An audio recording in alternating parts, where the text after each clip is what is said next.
Hey, just Robert here. Something I want to speak to you about today is a little journey that I've been through. A little while back, a few years ago, I used to be in the British Army. I was there for just short of 5 years and loved it. Great time in my life. Joined pretty much when I came out of school.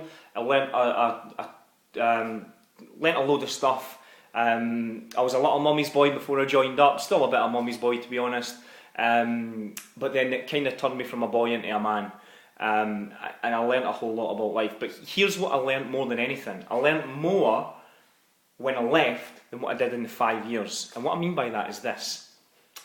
When I was in the forces, by the way, if you're in the forces or you know people who are in the forces and it's basically their whole life, then you totally won't get this because it's just who you are.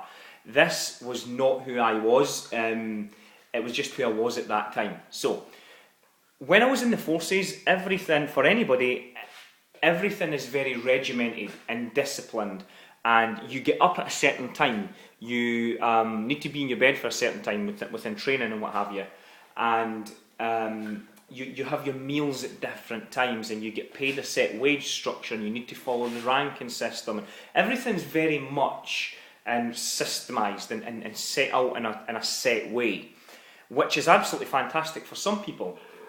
Not if you're a bit an impulsive person and a bit of a wild card like myself, doesn't like being told what to do too much. I guess you could probably say got a bit of an attitude problem. I guess I have, but there's a lot of people out there who have as well, So when I got out and tried to embark upon a new career in Civvy Street, I hadn't a clue what I wanted to do.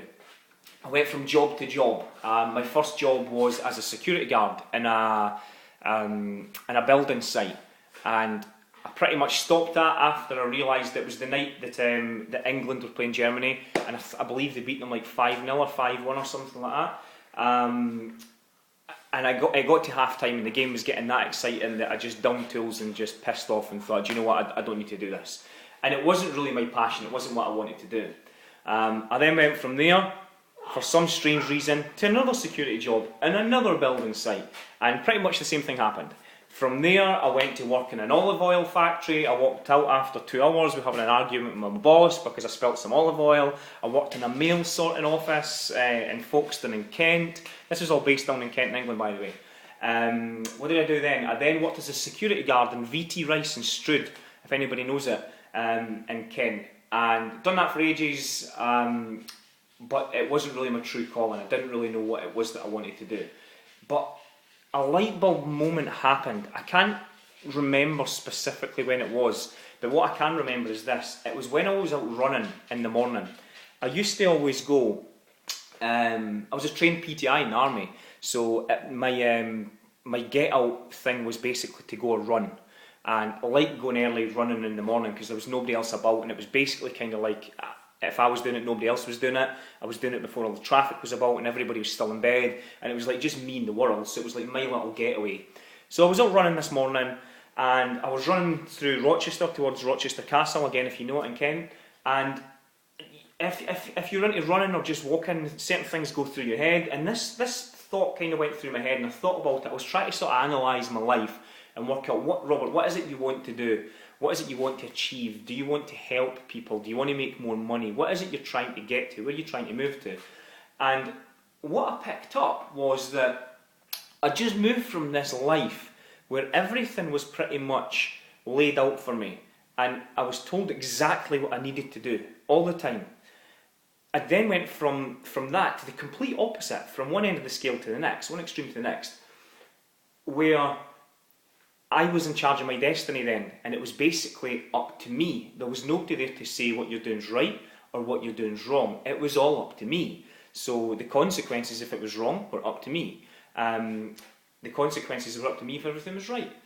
And what I realised was that it was really strange but really simple.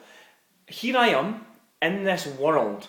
It was like a get out of jail free card. It was like, okay, you've been released out these gates of the forces. You're no longer in these traps. You can become whatever it is that you want to be.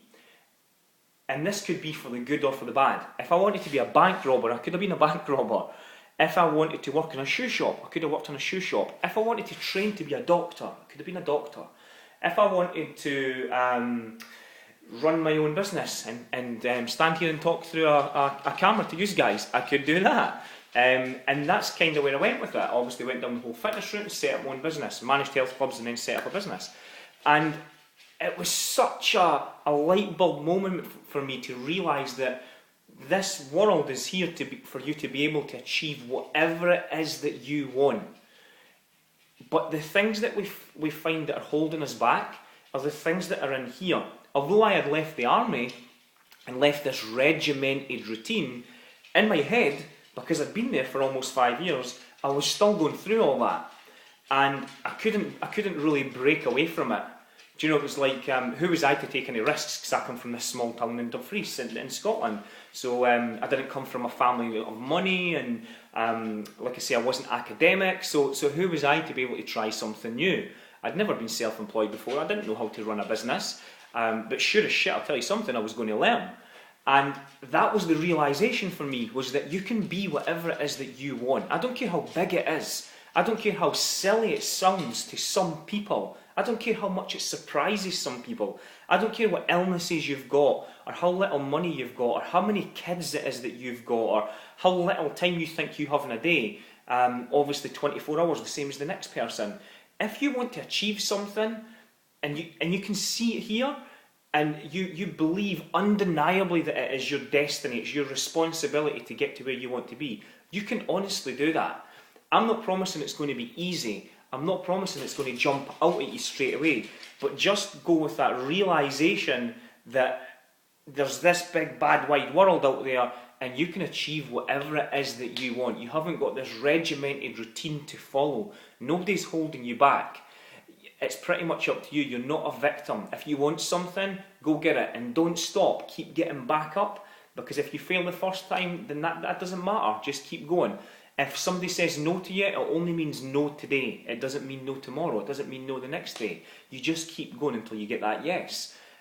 Just keep going until you get that sale if you're running your own business. Just keep going until you find those new clients. Just keep going until you help those new people. Whatever it may be, if your goal's there, you can definitely achieve it, but first you've got to believe it.